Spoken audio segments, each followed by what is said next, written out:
And welcome back to Broader Financial Future, to all my future millionaires and billionaires out there trying to fight inflation, which is insane, but it's all to the good. In today's video, I'm going to talk about buying this REIT stock now, and that's MPW, and that's what I'm doing.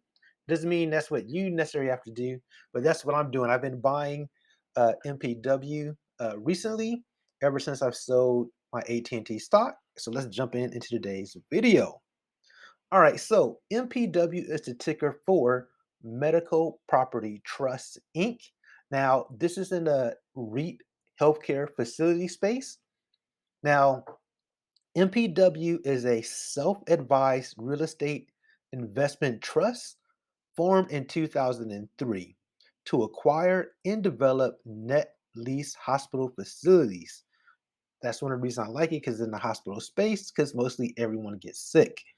It's one of the world's largest owners of hospitals with 431 facilities and roughly 43,000 licensed beds in 9 countries and across 4 continents on a pro forma basis, which we're going to jump into more of that later as well.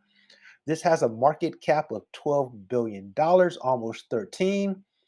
The trailing PE is 22, which is pretty solid, and a dividend yield of about 5%, which equals 27 cents per share. All right, so let's look at some of their holdings here. So when you go to their site and you look at their portfolio, they have a total portfolio of 22.1 billion in 444 facilities. They're in 9 countries and 4,600 beds. Now, but before we go any further, make sure to hit that subscribe button if you haven't done so already. It's really important. It really helps out the channel. I talk about dividend stocks, index funds, finance in general, and hopefully it's a lot of fun. All right, so let's jump back into the video. All right, so let's break down the numbers a little bit more. So they have 207 general acute care hospitals. So what is that, right? To give us a little bit of explanation here is for surgery, acute medical conditions, or injuries, usually for short-term stays. They also have 58 behavioral health facilities, basically mental health facilities. Also 112 inpatient rehabilitation hospitals for recovery and intense rehab. Also, they have 20 long term acute care hospitals for extended cares and 47 urgent care ER facilities. Now, let's look at the basically breakdown in percentage. So, basically, the majority of the percentage is in general acute healthcare at 71%. And at the bottom is kind of like other and long term care. All right. So, if we can break it down, they're in the United States, mainly in Texas, which is a hotbed, California, which is one of the biggest states in the country, Florida, another hotbed, Utah, Massachusetts, and 27 other states.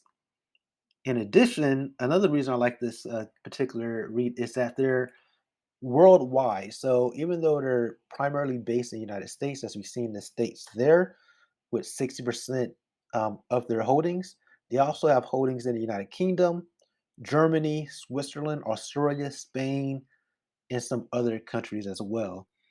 So they're not just locked in with one country. So I like to see a little bit of diversification, especially international, because I do want to kind of grow my portfolio a little bit more, especially when it comes to international companies and have international holdings or just international companies as a whole. All right. So their dividend payout ratio for the trailing 12 months is 115, which is actually lowered compared to the last time I did this video in January. It was 124%. So it went down a little bit lower. They have 8 consecutive years of dividend growth history, which is very important. I like to see a company continuing to increase their dividend.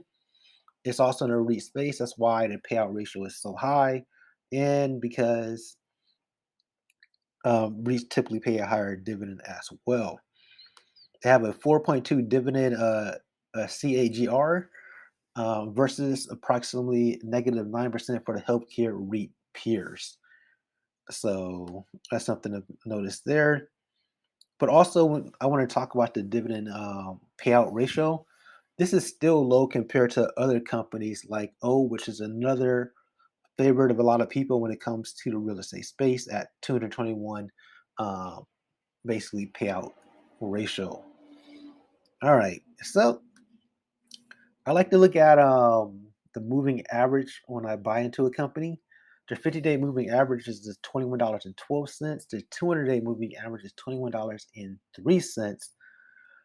Their low is 1939 and their high is 2282. So this is a company I've been definitely looking into buy more into it, especially when it's below 22. Last video I did, the low was $12 and the high was 24. But it seemed like they've been actually kind of stuck in between that like 20, 21, 22 range, really for like the last couple of years. It's been trading flat pretty much all year so far. So let's dig in a little bit more into these numbers here. The past 3 months is up 3.83%. Look at the year, it's only up 4.13%. So really, it hasn't really gone anywhere. But if we pull out further, the 5-year chart, MPW is up 75%.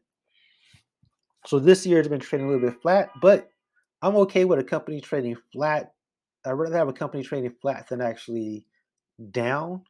So also it gives me a chance to kind of continue to build my position in this particular stock.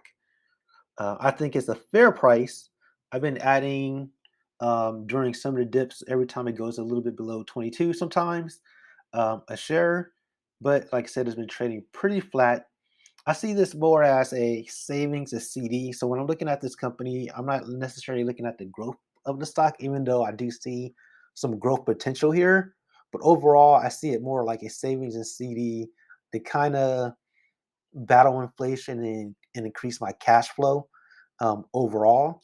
Yahoo has a price target of $24.13. So it's pretty much trading right right where it needs to be at. All right. And just a quick disclaimer here. This video is strictly for entertainment purposes only. I'm not a financial advisor, so make sure you do your own homework, and any investment may involve risk.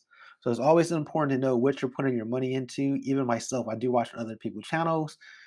I listen to what people have to say, but I also go and do additional research to see if this is something I actually want to invest in or care about. All right. And that's pretty much it. Until next time, everybody, make sure you hit that subscribe button, like, and comment. Until next time, peace.